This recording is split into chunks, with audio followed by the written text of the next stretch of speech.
This is the U.S. debt clock live.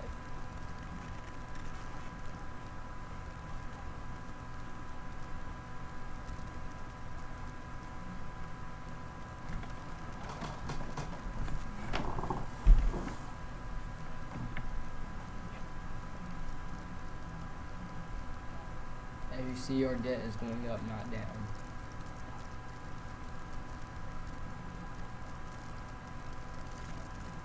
I am about to play a video proving how corrupt the nation is being.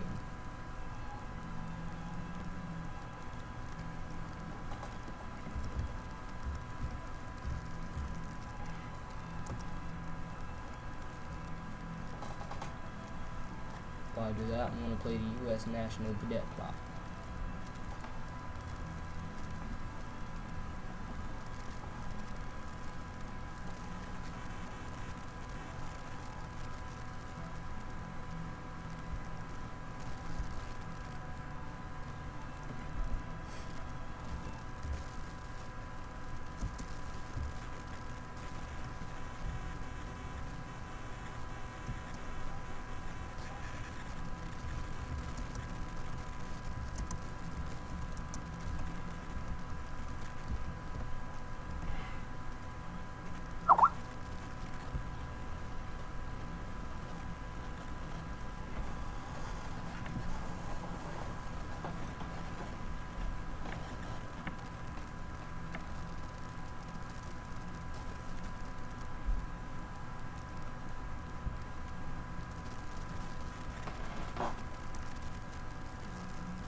Out of options, according to Superintendent William Hite.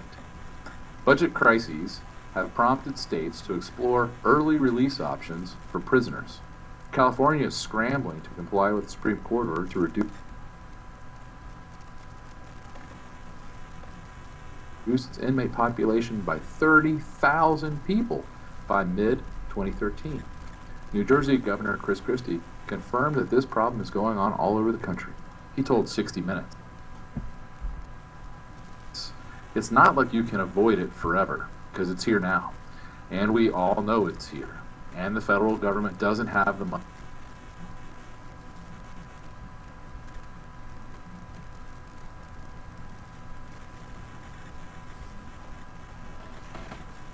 This is 19 minutes and 21 videos into the video. Quote, it will fade probably fairly quickly, so the United States, which accounts for almost 2/3 of the reserves, will probably go down to 50% of the world's reserves. Keep in mind, the US dollar has been the world's reserve currency for decades now, so most Americans don't have a clue about what the repercussions are of losing this status. And maybe you think it could never happen, but the truth is, this is exactly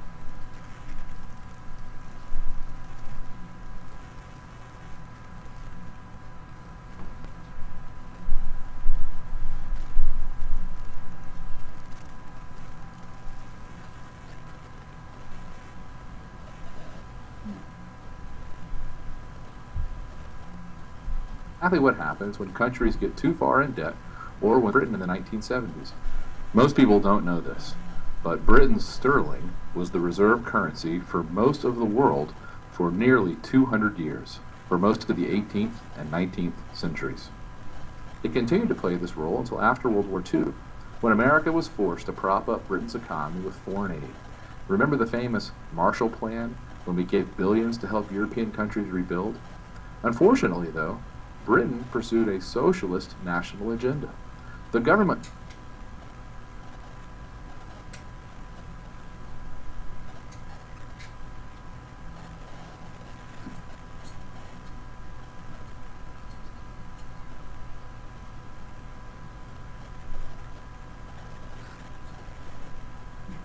took over all the major industries. Like Barack Obama, Britain's leaders wanted to spread the wealth around. Pretty soon the country was flat broke. The final straw for Britain came in 1967, when things got so bad, the Labour Party, the Socialists, decided to devalue the British currency by 14% overnight. They believed this would make it easier for people to afford their debts. In reality, what it did was make anyone holding British sterling 14% poorer overnight, and it made everything in Britain much, much more expensive in the coming years. And for history, most Americans don't know about Britain's winter of discontent in the late 1970s, when the government put a freeze on wages. There were continuous strikes in nearly every sector: grave diggers, trash collectors, even hospital workers. Things got so bad at one point that many hospitals were reduced to accepting emergency patients, and mothers giving birth had to bring their own linens. In 1975, inflation in Britain skyrocketed 26.9% in a single year. The government also imposed what was known as the three-day week in 1974. In short, businesses were limited to using electricity for only 3 specified consecutive days each week, and they were prohibited from working longer hours on those days.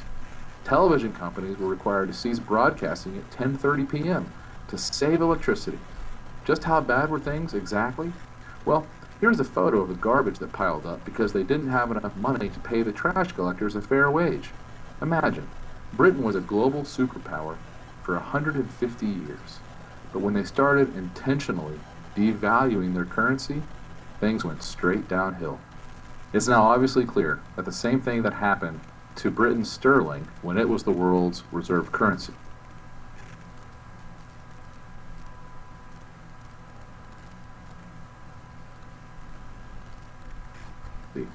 is now happening to the US dollar.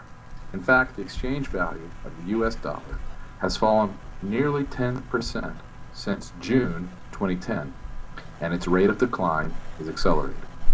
As the US dollar continues to lose its position as the world's currency, gas, oil, and other commodities will continue to skyrocket. Almost everything we consume will get dramatically more expensive. All the clothing, furniture, and household goods we import from China. All the food we get from Central and South America. All the electronics, television, computers, and cars we get from Asia and Europe. And when you look back over the past few years, the numbers are startling. This chart shows how much a few key commodities have skyrocketed in price just since the beginning of 2009. And the point here is simple. As we print more money, the price of the world's most essential commodities have soared. This is not a coincidence. Around the world, as we print, prices soar.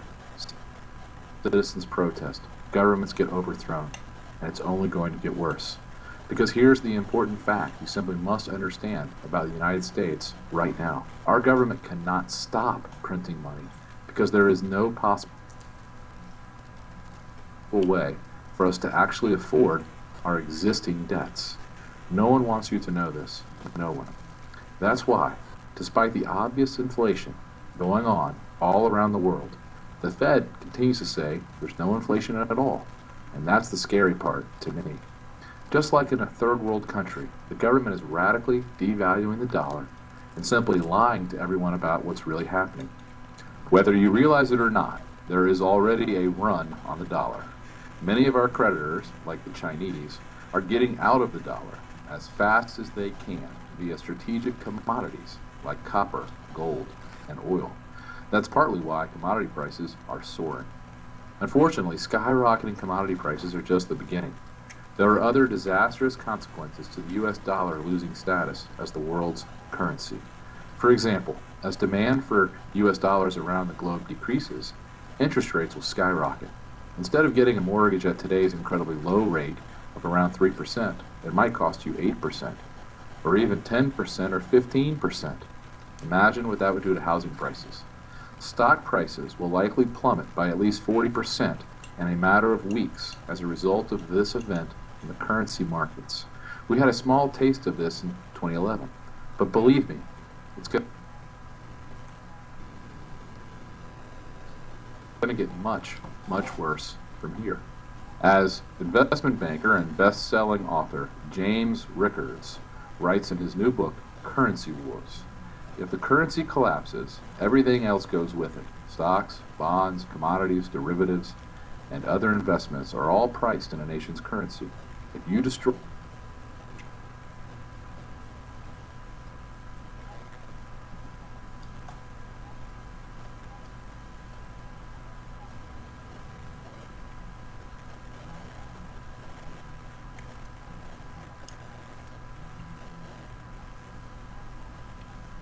the currency, you destroy all markets and the nation. That's the harsh reality we are facing, and it's what no politician will ever tell you. What's happened over the last few years is that investors are finally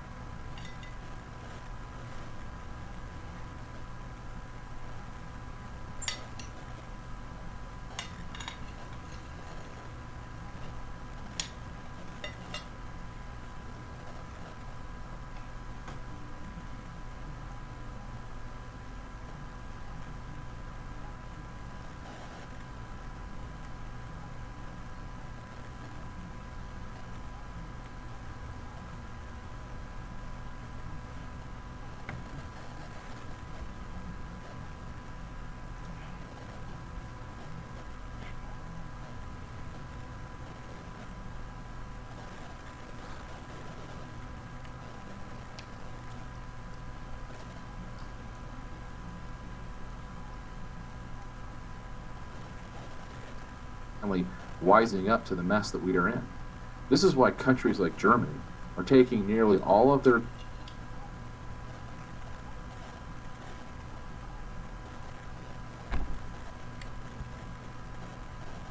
gold stored around the world and bringing it back home. They are worried, and they have every right to be. In the financial world, they refer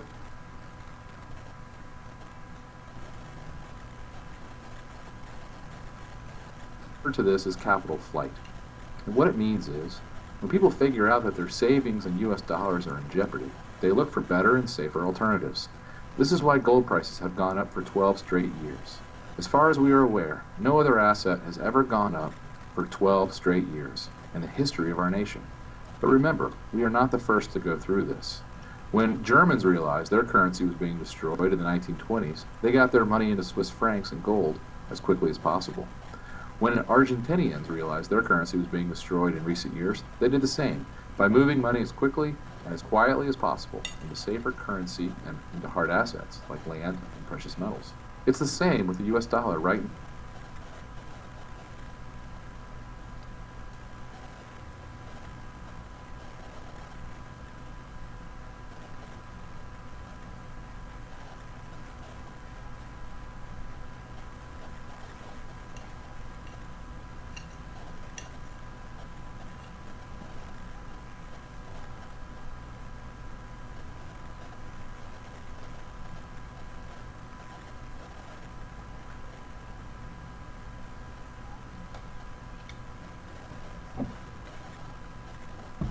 Now, as it continues to lose its position as the world's reserve currency, it will cause a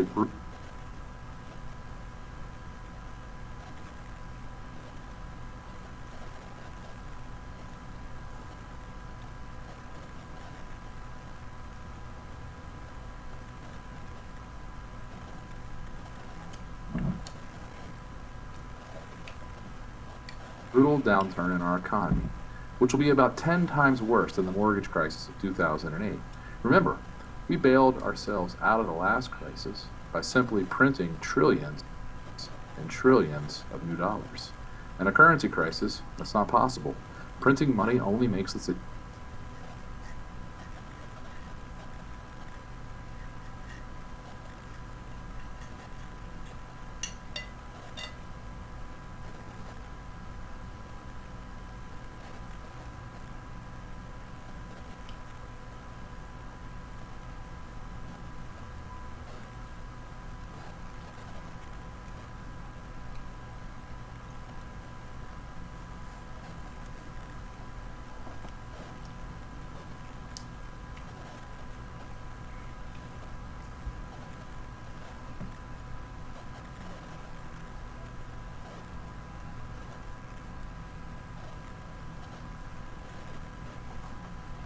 This video is over. See more. situation worse. Again, I'm not the Go only to one the saying end of this. America. As Barron's It's the reported, top one. the demand Thank for you for your dollars from the time. rest of the world